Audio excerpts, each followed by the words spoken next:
komen bakal lancar atau tidak.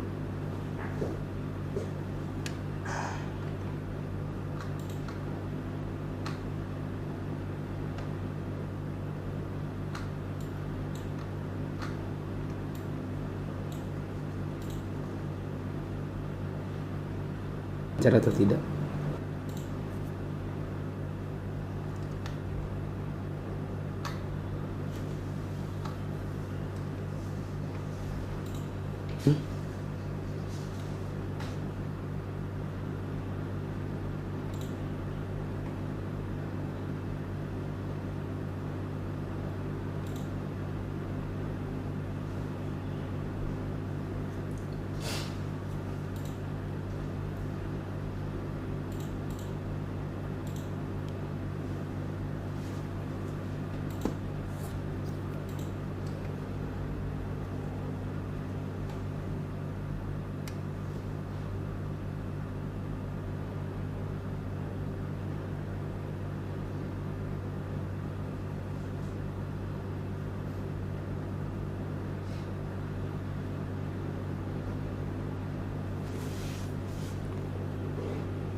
Nggak ini ya, nggak sama waktu sholat.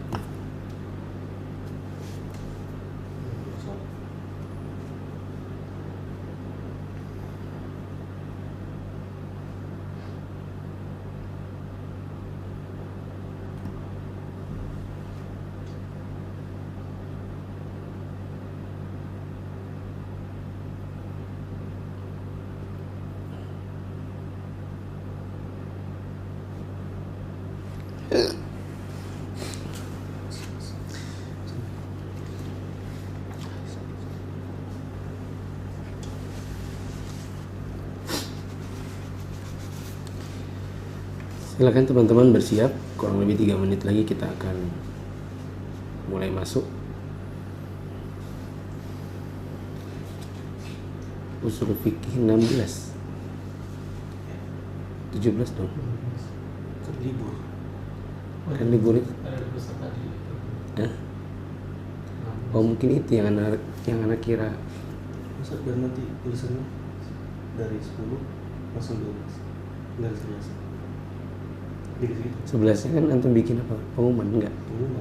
Tapi nggak bisa masuk playlist ya pengumuman itu. Bisa masuk ke video ya. Oh betul ke video? Iya. Yang pengumuman itu? Iya. Masukin aja.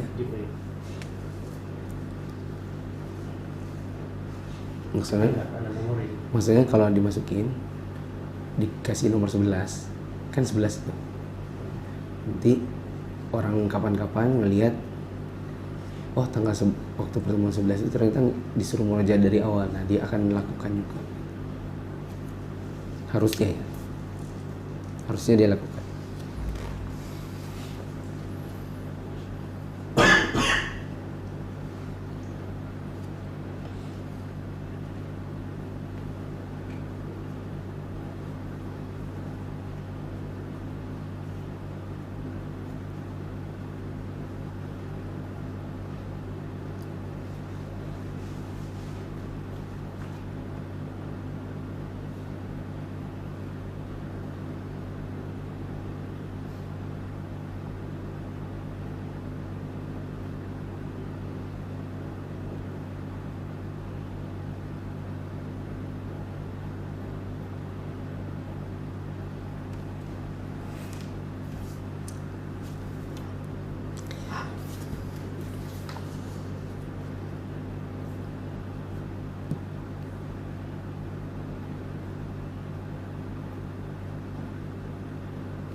Pada subuh hari ini kita akan bahas mujmal mubayyan.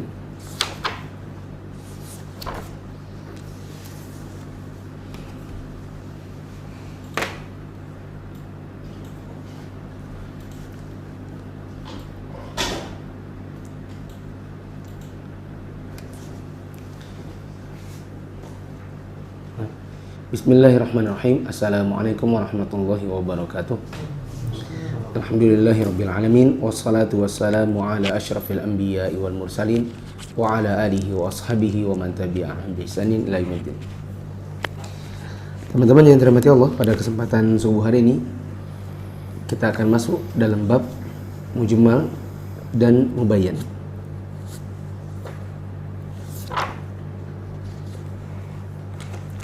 Dan terus semangat untuk menimba ilmu usul ini. Kata para ulama, man hurimal usul hurimal usul. Siapa yang terhalang dari ilmu usul, tidak mempelajarinya, tidak mengetahuinya, maka dia pun akan terhalang dari mengetahui ilmu-ilmu yang menjadi cabang turunannya.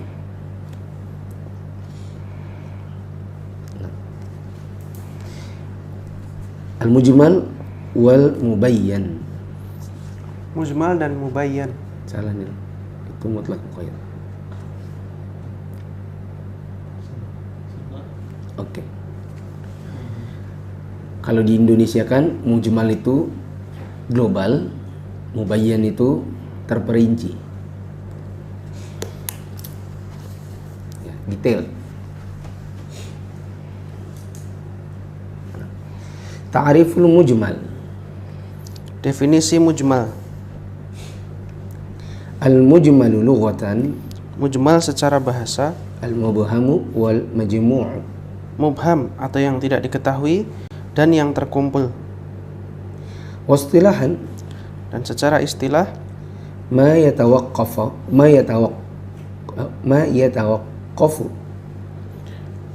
yang ma yatawaqqafu al-fahmu al-muradu minhu ala ghairi. apa yang dimaksud darinya ditawakufkan terhadap yang selainnya. Paham antum?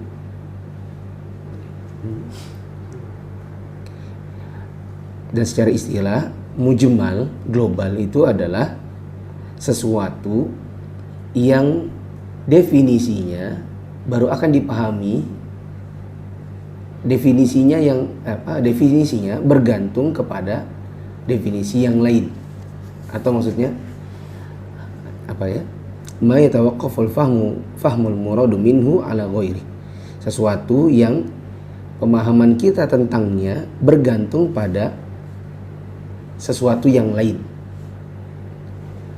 Maksudnya kita tahu yang lain dulu baru tahu dia.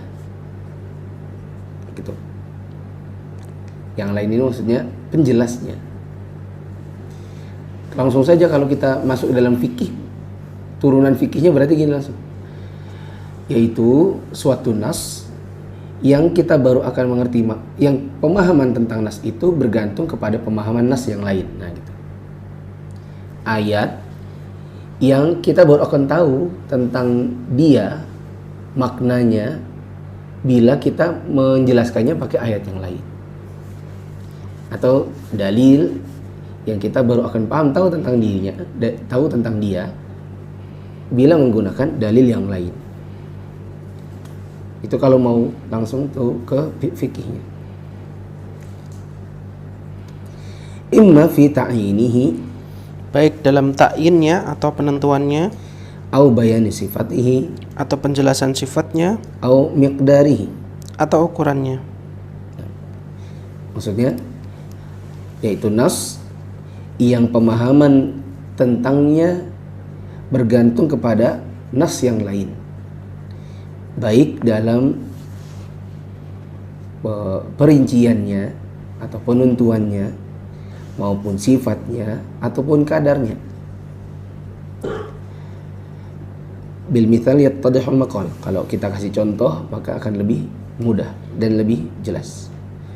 Mithalu ma yuhtaju ila ghairihi fi ta'yinihi. Contoh ta'yin yang membutuhkan dalil lain dalam penentuannya. Hah? Dalam ta'yin atau penentuannya. Ulang.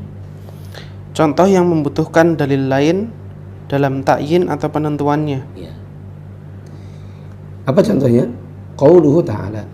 Firman Allah Ta'ala, Wal mutallaqatu yatarabbasna bi anfusihinna thalathata quru. wanita-wanita yang ditalak hendaklah menahan diri atau menunggu 3 kali quru. Nah, quru. Apa itu quru? Quru itu global masih. Karena dia punya maknanya ambigu. Afwan, kata ini adalah kata ambigu, yaitu punya kemungkinan makna beberapa. Fa innal qur'a, maka quru, quru itu jamak qor itu jamak dari quru. Apa itu quru? Quru itu lafdzun mustarakun bainal haidhi wat tuhri. adalah lafadz yang mustarak, yakni memiliki beberapa makna. Kalau dalam bahasa Indonesia namanya kata ambigu. Ambigu itu apa? Satu kata yang kita bisa saja memaknai yang ini, bisa jadi memaknai yang lain, atau ada yang lebih tepat, itu apa namanya? Kayak satu kata dua makna, itu apa namanya? Bukan, yang kayak sama, kayak apel sama apel, itu sama tulisan, beda pengucapan. Homofon. Enggak salah ya. Yaitu satu kata sama tulisan, sama ucapan, tapi beda makna. Tergantung pada konteks apa. Tapi di sini kita bisa lebih memaknainya dengan kata ambigu, di mana kita butuh untuk merincinya, untuk mengetahui di arti yang mana yang lebih tepat. Dia ini mustarak atau ambigu pada makna apa? Pada apa? Haid dan antara haid dan suci. Bainal haidi wat tuhri. Qor itu bisa bermakna haid, bisa juga bermakna suci.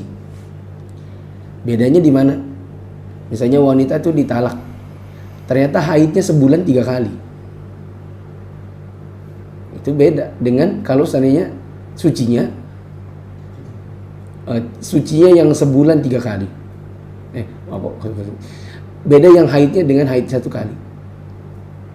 Kalau haidnya sebulan 3 kali, meskipun jarang ya, tapi anggaplah ada. Sebulan dia bisa haid singkat-singkat tapi banyak, berkali-kali. Ya berarti nunggunya hanya sebulan. Gitu. Terus beda lagi yang haidnya itu hanya 3 hari, sementara sucinya 7 hari. Beda toh?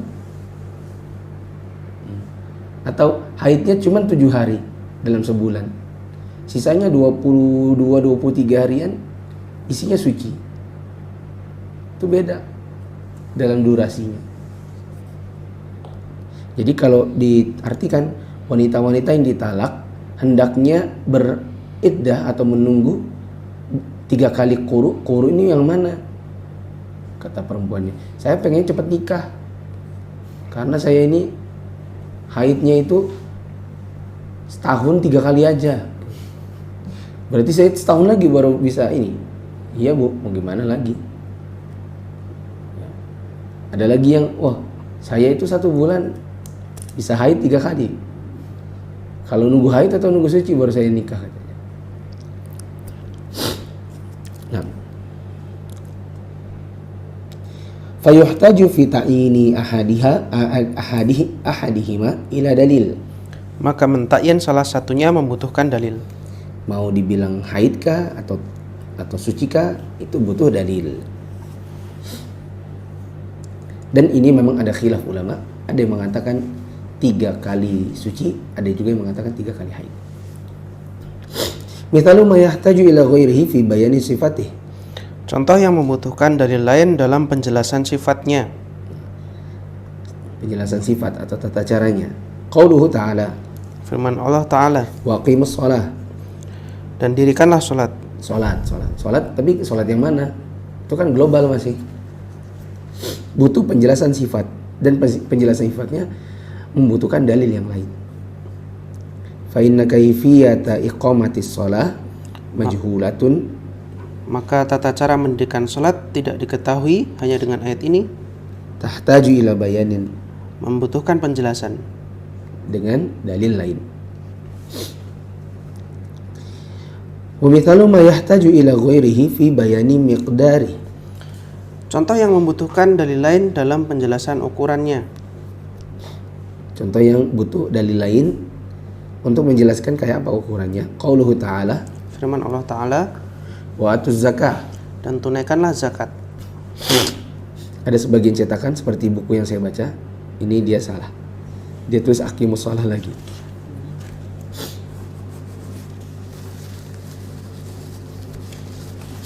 Tapi kalaupun dibilang aqimus shalah juga nggak masalah gitu. Ya, karena kita pengen tahu jumlahnya berapa rakaat kan butuh dalil. Hanya saja setelah itu dia bilang fa inna miqdaros zakati, nah, berarti zakat juga artinya.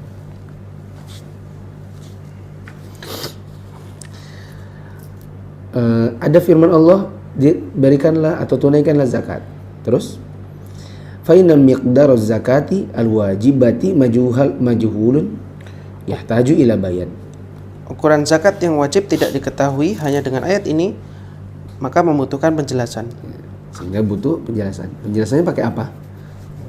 Pakai dalil yang lain. Lanjut. Ta'ariful mubayyan. Definisi mubayyan. Kalau kita tadi bilang Indonesianya apa? Terperinci. Al-mubayyan lughatan. Mubayyan secara bahasa, Al-muzharu wal muwaddah. yang ditampakkan dan yang dijelaskan. Wasdilahan. Dan secara istilah, ma yufhamu al-muradu minhu, apa yang dapat dipahami maksudnya, imma bi aslil wada'. baik dengan asal peletakannya. Asal peletakan maksudnya asal usul si katanya sendiri. Si katanya gitu. Sudah bisa dipahami maksudnya sejak makna aslinya ada, au ba'dat tabyin, atau setelah adanya penjelasan. baik dari sononya kita sudah paham ya, maupun nunggu penjelasan baru kita paham. Mithalu ma yufhamul muradu minhu bi aslil wada'. Contoh yang dapat dipahami maksudnya dengan asal peletakannya. Asal peletakan maksudnya makna asli. Lebih enak artinya tuh makna asli.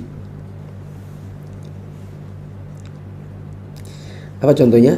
Sama'un, lafzu sama'in. Contohnya lafadz langit atau sama. Ardun, Bumi, jabalun. gunung. Apalagi yang bisa dipahami kecuali langit itu ya yang di atas kita gitu kan. Semua orang sudah paham. Wow, ada pelangi di langit. Nah, ini tidak perlu lagi penjelasan langit itu apa gitu. Karena kita sudah sama-sama tahu. Adlun, Adil, zulmun, zalim, sidqun. jujur. Fahadhil kalimat wa nahwiha mafhumatun bi aslil wada'. Maka kata-kata ini dan yang semisalnya dapat dipahami dengan makna aslinya. Wada', teman-teman, wada' itu apa ya? Karena kami mewakafkan bagian ainnya jadi wada' gitu. Dan syekh gitu, mereka kalau baca wada'i, mereka tidak bilang wada'i, tapi langsungnya wada' gitu. Jadi nanti teman-teman yang baru belajar nahwu, jangan nanti ditulis di situ harokatnya waw fathah, do fathah, dikira wada', padahal wad'i, dotnya itu sukun, dan kami sukunkan juga ainnya, jadi dua huruf sukun. Kayak apa bacanya? Gitu. Jadi makanya kalau mengenakan lidah di antara para masyayikh namanya wada' gitu. Wala yahtaju ila ghairiha fi bayani ma'naha. Dan tidak membutuhkan dalil yang lain dalam menjelaskan maknanya. Tunggu sebentar.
Mana?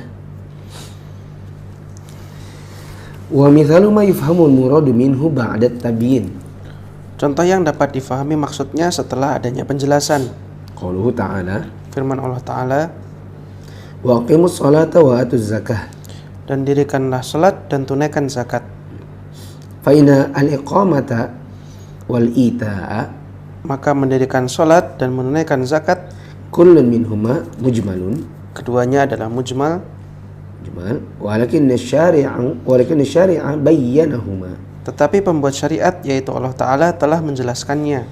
Fasara lafzuhuma bayyinan ba'da tabyin. Maka lafaz keduanya menjadi jelas setelah adanya penjelasan. Mendirikan sholat. Sekarang setelah kita belajar agama, kita dapati mendirikan sholat itu ternyata caranya itu begini dan begitu. Sehingga belakangan setelah orang belajar agama, orang tidak perlu lagi tanya mendirikan sholat itu yang kayak apa, Bu? Gitu. Karena sudah jelas sekarang. Meskipun tadinya global.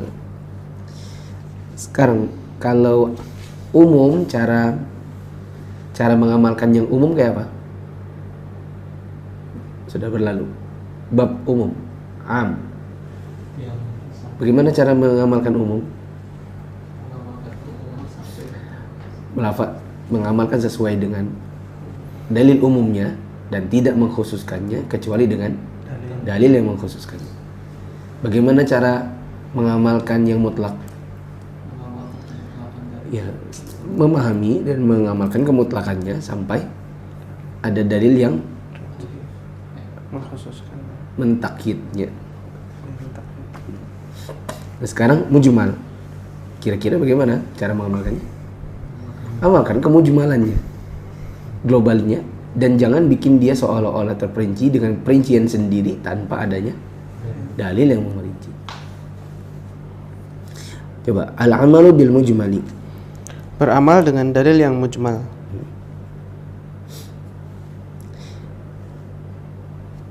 Contohnya, langsung saja dari saya.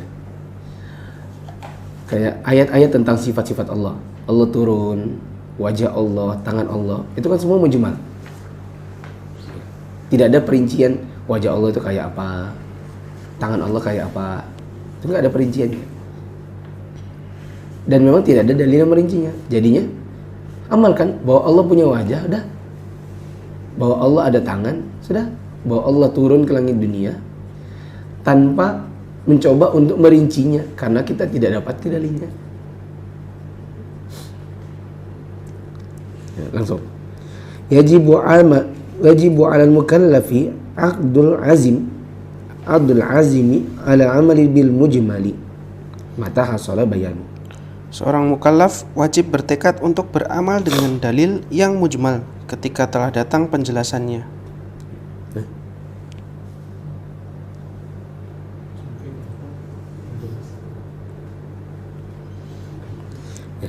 Wan Nabi sallallahu alaihi wasallam Nabi Shallallahu Alaihi Wasallam qad bayyana li ummatihi, telah menjelaskan semua syariatnya kepada umatnya. belum ya Pak?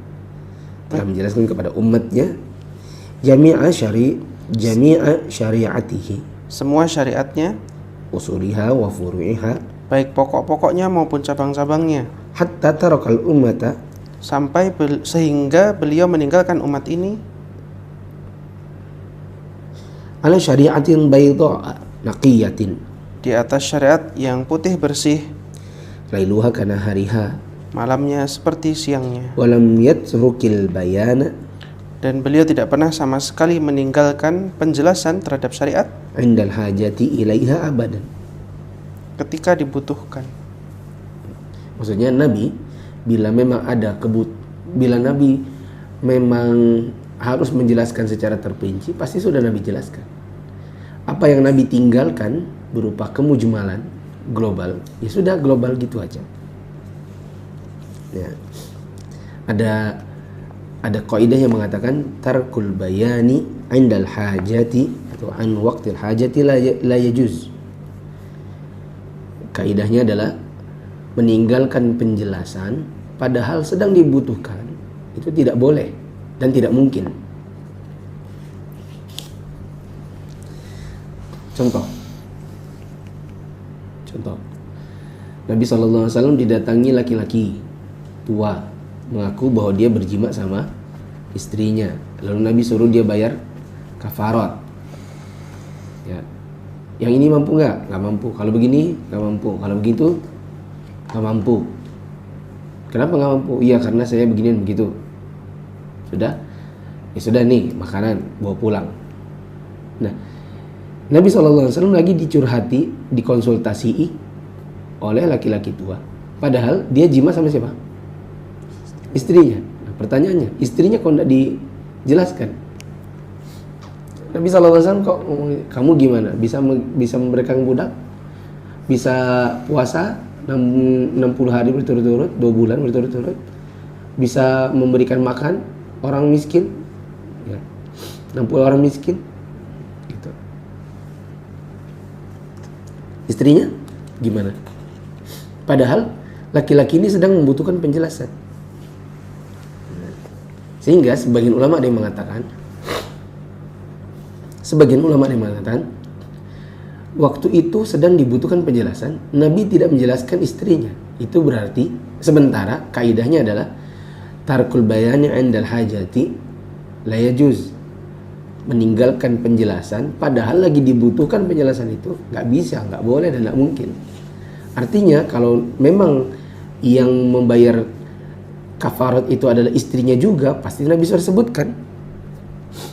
Tapi Nabi tidak sebutkan hal itu.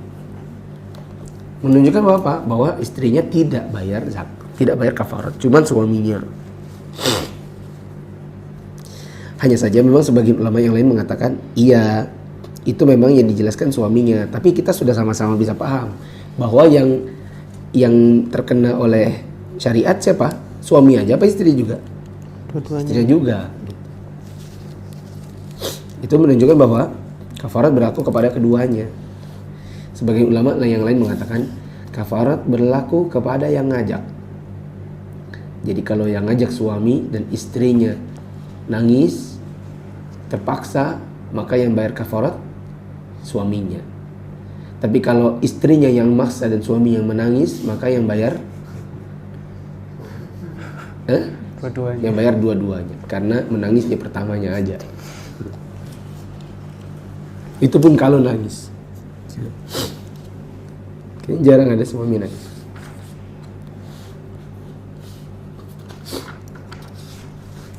Paham ini? Ada yang mau saya tambahkan tapi nanti aja, kapan-kapan. Lanjut ya. Tadi kesimpulannya adalah beramal dengan yang mujmal, dengan yang global adalah amalkan keglobalannya. Ya. Manakala sudah memang ada datang penjelasan, sesuaikan dengan penjelasannya. Jangan membuat-buat definisi sendiri, cara sendiri, kadar sendiri, padahal sudah datang penjelasannya dari nas.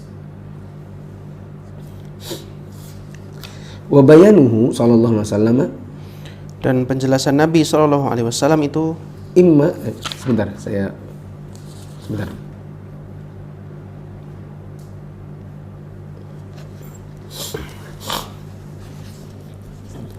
Lanjut.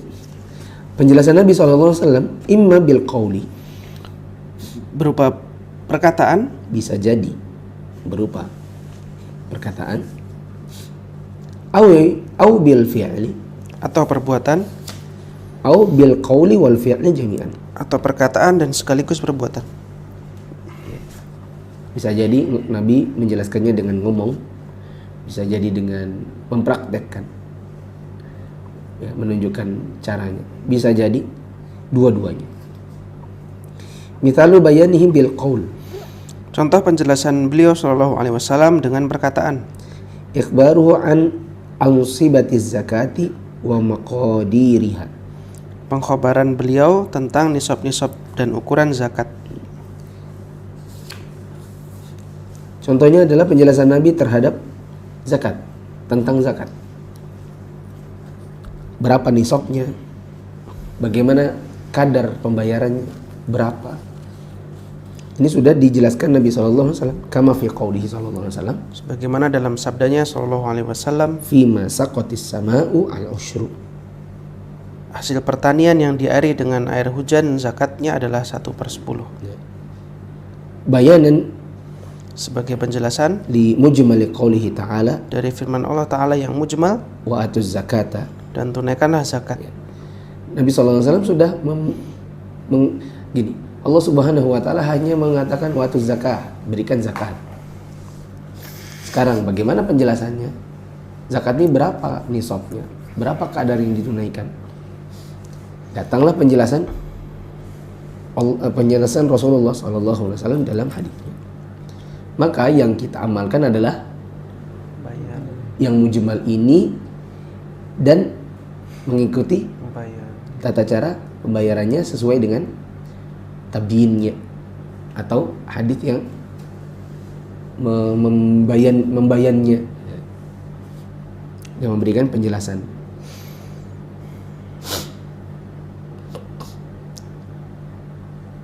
Jangan nanti ada orang gini, aku mau bayaran aja deh, 25% aja lah, katanya.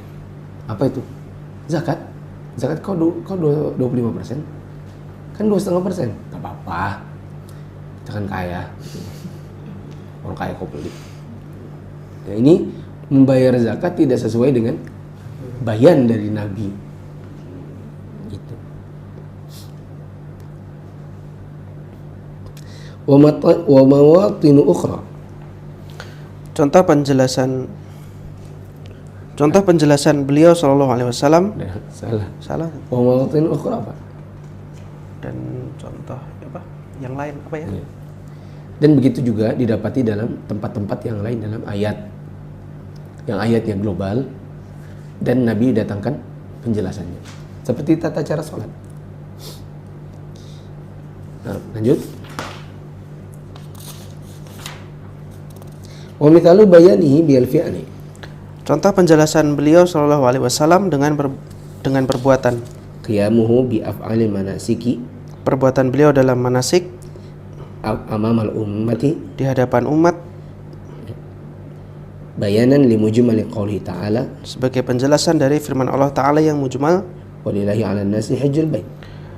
mengerjakan haji adalah kewajiban manusia terhadap Allah. Nah, ada ayat yang global. Kita wajib mengerjakan haji. Nah, haji ku piye? Itu bahasa Jawa ya. Haji itu kayak apa? Nah, Nabi nggak bilang gini. Caranya adalah ini begini, kecuali sebatas ada ditanyakan. Kalau gini gimana Rasulullah? Baru Rasul jawab. Tapi kebanyakan isinya dengan cara Nabi praktek di hadapan umat dan umat tinggal mencontoh. Gitu. Wa kadzalika sholatul kusufi ala sifatiha. Dan demikian juga salat kusuf atau gerhana bulan dengan sifat salatnya.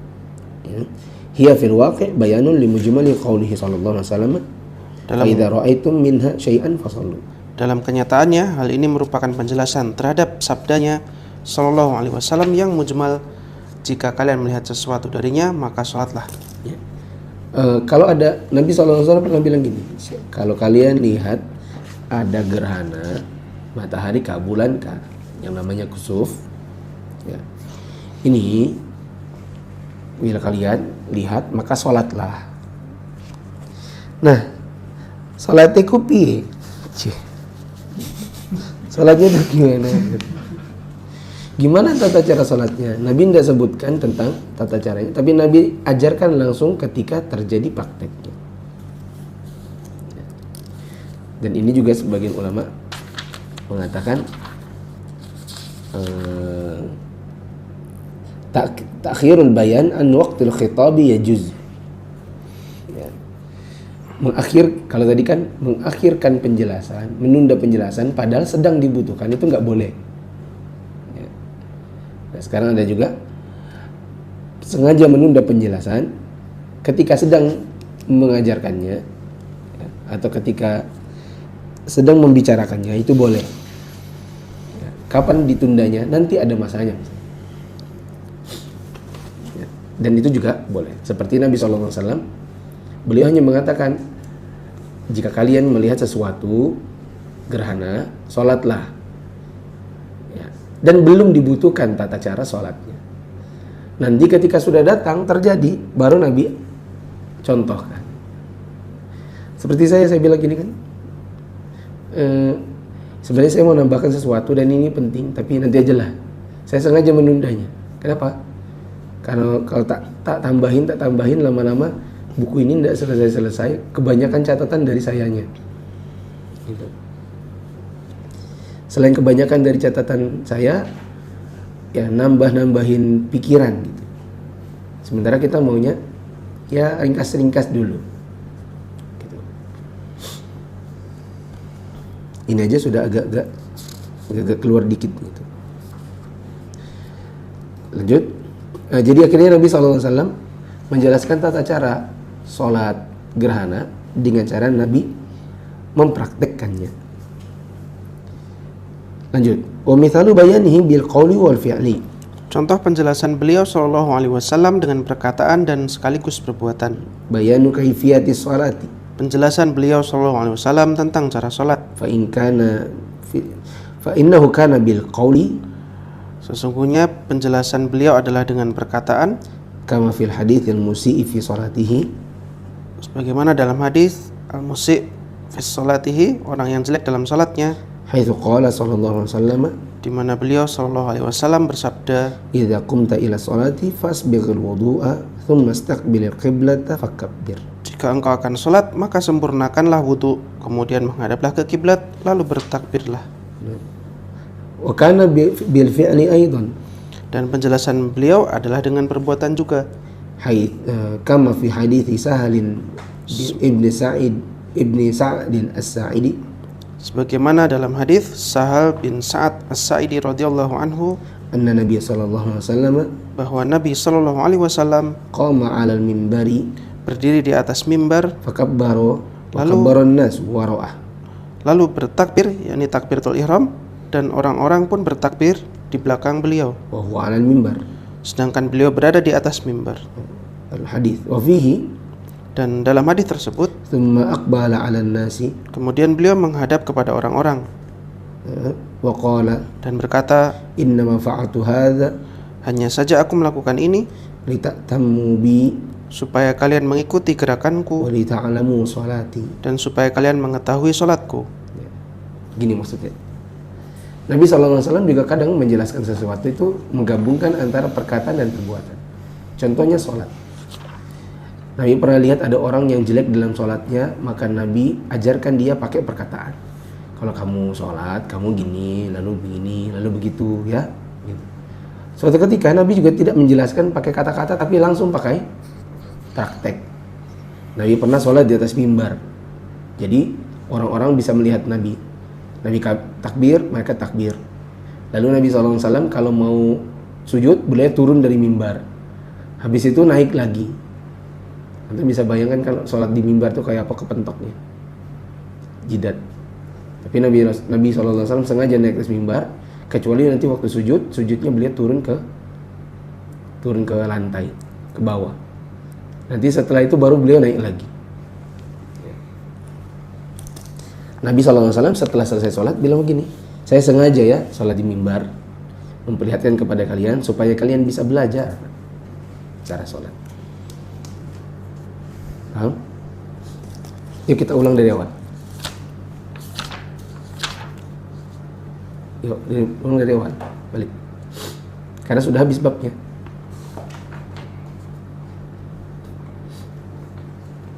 Bab Mujmal Mubayin sudah selesai. Dan untuk hari ini itu dulu.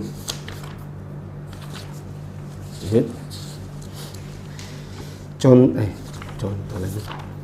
Pengertian mujmal. Mujmal itu global, tidak diketahui secara rinci. Maksudnya adalah global itu sesuatu yang kita baru bisa paham kalau datang sesuatu yang lain sebagai penjelasnya. Atau kalau dalam usul fikih kita langsung saja bilang, yaitu nas yang kita baru paham ya maknanya bila kita menelaah dengan dalil lain. Contohnya, dirikanlah sholat. Sholat itu kayak apa? Jawabannya membutuhkan dalil yang lain untuk merinci sholat itu kayak apa.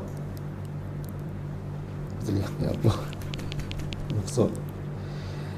Contohnya lagi, salah satu quru, wanita yang ditalak itu beriddah 3 kali quru. Quru itu apa?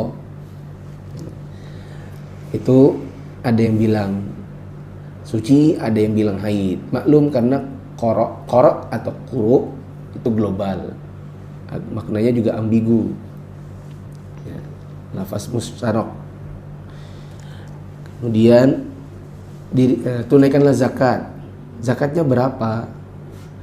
Jawabannya itu global zakatnya. Perinciannya cari dalil yang lain, baru dia bisa ketahuan. Itu namanya global. Adapun terperinci berarti sesuatu yang menjelaskan atau sesuatu yang sudah jelas. Jelas ini bagaimana? Jelas baik sejak dari makna asli pun sudah jelas, maupun setelah dijelaskan jadinya jelas. Seperti kata langit, bumi, gunung dan lain-lain, itu dari makna aslinya pun sudah paham. Sedangkan sholat, zakat itu jelas, tapi jelasnya setelah ada dalil yang lain. Dan namanya penjelasan. Bagaimana cara mengamalkan yang global dan yang terperinci? Jawabannya, kalau dalilnya hanya global, maka amalkan global. Jangan pernah bikin rincian-rincian sendiri bila memang tidak ada dalil. Contohnya, dalil tentang sifat-sifat Allah, maka amalkan global. Kayak apa itu global? Ya sudah, sekedar beriman bahwa Allah punya sifat-sifat sebagaimana yang disebutkannya, dan jangan merincinya, karena Allah tidak merincinya. Seperti muka, wajah, dan tangan Allah. Adapun bila sudah datang penjelasannya, maka amalkan dengan penjelasannya. Dan penjelasannya Nabi ada 3 model. Apa saja? Penjelasannya Nabi gimana? Ada 3 model. Pertama, perkataan. Kedua, perbuatan. Ketiga, perkataan sekaligus perbuatan. Contohnya, nisab zakat, kadar zakat, itu Nabi sebutkan dengan kata-kata. Manasik, Nabi sebutkan dengan Nabi jelaskan dengan perbuatan. Kalau sholat, Nabi jelaskan dengan perkataan dan perbuatan. Saya kira harusnya jelas. Dan mungkin hari ini itu dulu, supaya tidak sepotong-sepotong untuk bab zahir mu'azzam. Silakan dibuka Facebook dan YouTube. Mungkin ada pertanyaan. Tanya, apakah salah tata quru itu bisa dimasukkan dalam mukhasis? Mukhasis terhadap apa? Terhadap yang sebelumnya. Justru dia global, justru dia am. Wanita mana saja yang ditalak, maka dia beriddah 3 kali quru. Wanita yang mana? Mana aja, justru dia am. Nanti mukhasisnya adalah kalau perempuan itu hamil piye? Perempuan itu menopause piye? Apa 3 bulan juga? Apa 3 kali haid juga? Wong dia nggak haid, sudah menopause. Jadi salah tata ini tidak bisa dimaknai sebagai khas, itu tidak bisa. Enggak. Itu dengan mutlak. batasan yang 3. Mutlak dia 3.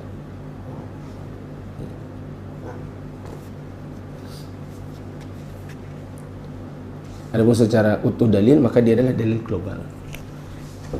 Nanti dirinci oleh dalil-dalil yang lain tentang wanita hamil, di mana wanita hamil ternyata tidak 3 kali haid, melainkan dengan brojol.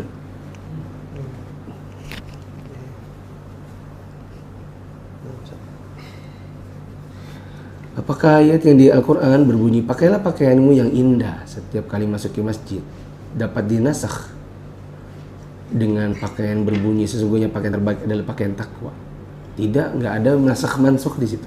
Dan antum kelajuan akhi Geska, belum nyampe soalnya. Nasakh kan belum masuk gitu. Kita masih di lembah, antum udah di puncak gunung. Yang bukan dimasak mungkin maksudnya itu. Mungkin maksudnya dibayin, ditabyin, dibayan, dijelaskan pakaian yang kayak apa sih buat sholat itu? Pakaian takwa. Pakaian takwa piye? Ayo. Itu juga masih global juga. Pakaian terbaik pakaian takwa yang mana yang dimaksud? Itu pun masih mujmal. Nah. Dan memang ada khilaf di antara para ulama, tetapi yang benar ini dua-duanya juga benar. Pakaian yang dibuat untuk masuk ke dalam masjid adalah pakaian yang menutup aurat dan pakaian yang baik. Nah, karena yang dimaksud adalah pakaian yang menutup aurat manakala sholat. Itu pakaianmu yang baik manakala pergi ke masjid. Ada juga yang mengatakan ya ini pakaian yang baik, yang kita kenal sebagai pakaian yang baik. Jangan dinaikin ya, goyang-goyang. Kenapa kok dia naik nih? Oh karena ada orang enter. Oh, soalnya belum selesai saya membaca dia sudah naik.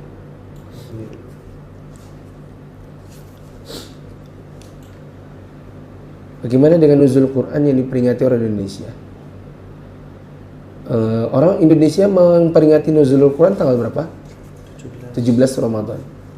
Dan di dalam ayat disebutkan inna anzalnahu fi Lailatul Qadar. Kami turunkan Al-Quran itu di malam Qadar. Kita sama-sama tahu malam Qadar itu kapan? 10 hari terakhir. Tanggal 17 itu 10 hari terakhir kah? Gitu. Bukan.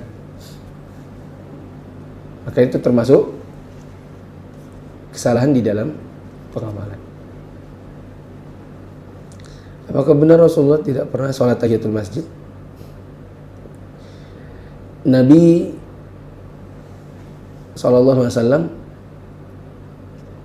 memerintahkan kita untuk sholat tahiyatul masjid. Tidak dengan nama tahiyatul masjid, tapi setiap kali hendak masuk dalam masjid maka sholat. Dan tidak mungkin Nabi SAW memerintahkan sesuatu lalu beliau sendiri meninggalkannya dan tidak pernah mengerjakannya. Dalam hal ini saya sudah punya videonya cukup lama, kira-kira sudah 2 tahunan. Tinggal dicari di channel Mufisa Fitra dengan judul Nabi tidak pernah sholat tahiyatul masjid, benarkah? No. Dalam permasalahan mujmal dan tentang contoh sifat Allah, pernah ada seorang ustadz yang membayankan dengan isyarat tangan. Apakah ada boleh? Tidak boleh. Kecuali mungkin maksudnya gini, nah, membayankan dengan antumnya tangan, gitu. Tapi dia tidak bermaksud tangan Allah tuh kayak gini. Dia cuma mengatakan tangan. Lalu dia mengisyaratkan hanya demi supaya antum memahami tangannya, tangan. Gitu.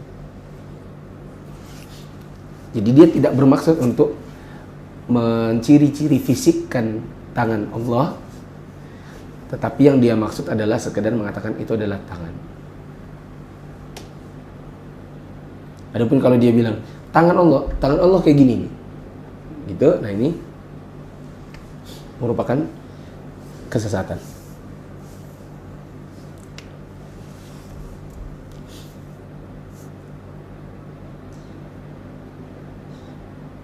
Sebatas mana kita bisa kasih tahu orang lain?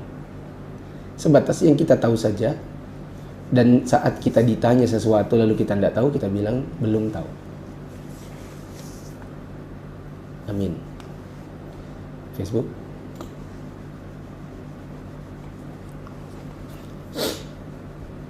Ini hari Senin kah? Hari Ahad.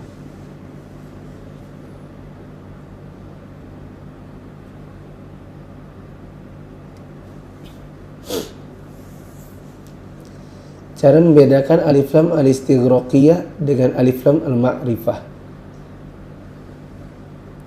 Jawabnya alif lam itu salah satu ciri-ciri ma'rifah. Dan alif lam itu bisa jadi istighroqiyah, bisa jadi jinsiyah, bisa jadi zihniyah. Nah, itu kayak apa ya? Kemarin saya bilang.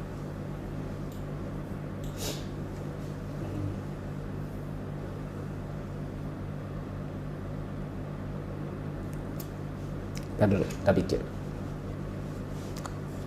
Karena ini memang kalau kita lagi ngomongnya, saya kemarin ngomong apa sih? Kue apa?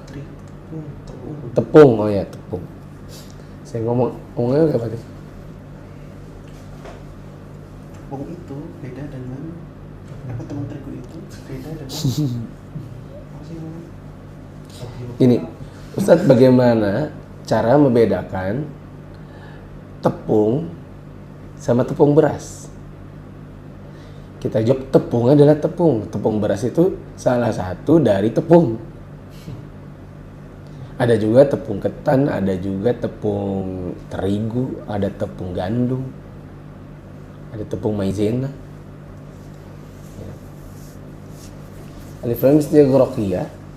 Nah, dengan adanya alif lam sesuatu jadi ma'rifah. Dan si alif lam ini sendiri ada yang istighroqiyah, ada yang ahdiyah, ada yang jinsiyah gitu.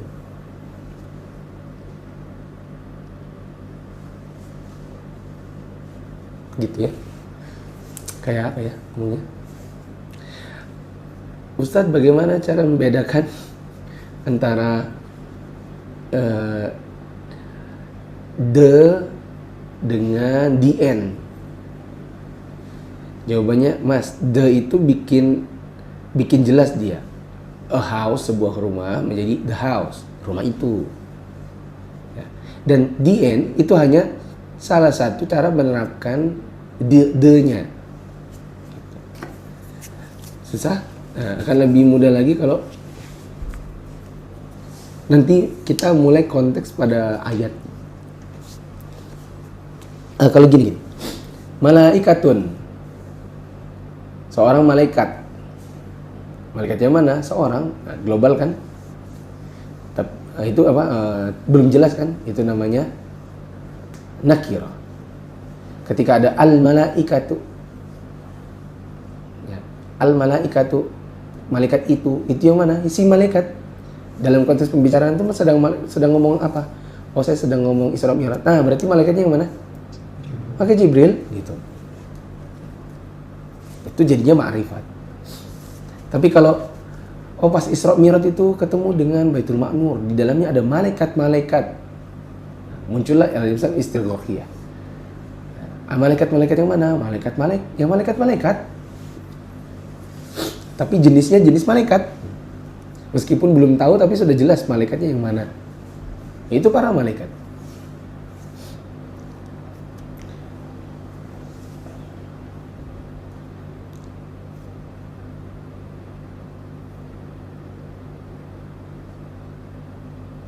Apa Ustaz, untuk contoh mujmal dengan dalil sifat Allah, apakah itu masuk perkara akidah dan tidak keluar dari usul fikih? Jawabannya, itu salah satu contoh penerapannya. Dan sebagian dalam usul fikih ada pada usul akidah. Maksudnya sebagian dari hal yang kita pelajari dalam usul fikih itu juga berlaku penerapannya dalam akidah. Seperti keyakinan kita tentang bid'ah. Itu pembahasan bid'ah dalam fikih atau dalam akidah? Sebenarnya dalam akidah. Tapi ketika kita berbantah-bantahan dengan orang yang melakukan bid'ah dan dia pakai dalil-dalil fikih, akhirnya kita menerapkan usul fikih pada masalah akidah juga. Itu tidak? Kita bilang, oh enggak Pak, itu am. Sedangkan dalilnya itu khos. Butuhnya itu dalil khos. Jadinya harusnya am yang mukhassas gitu. Harus datang pentaksisnya. Itu kita ngomong usul fikih. Tapi waktu itu sedang ngomong masalah akidah.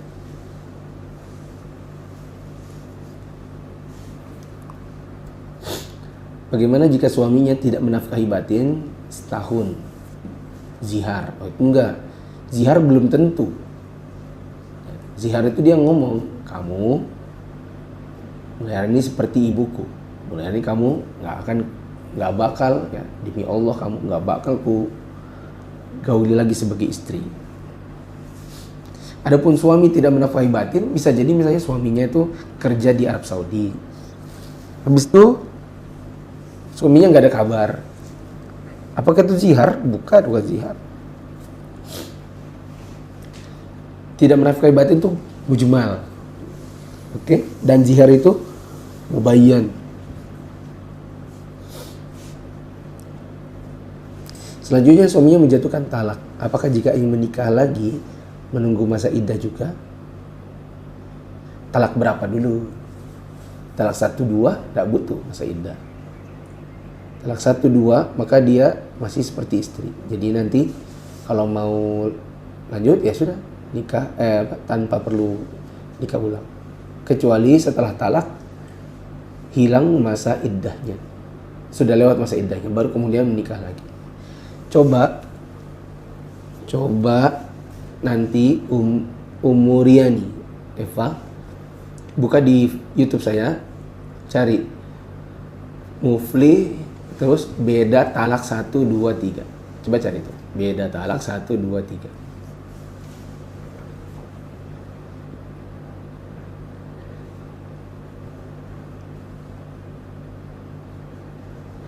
Bolehkah baca Quran sambil rebahan? Kalau bilang boleh, ya sekadar boleh.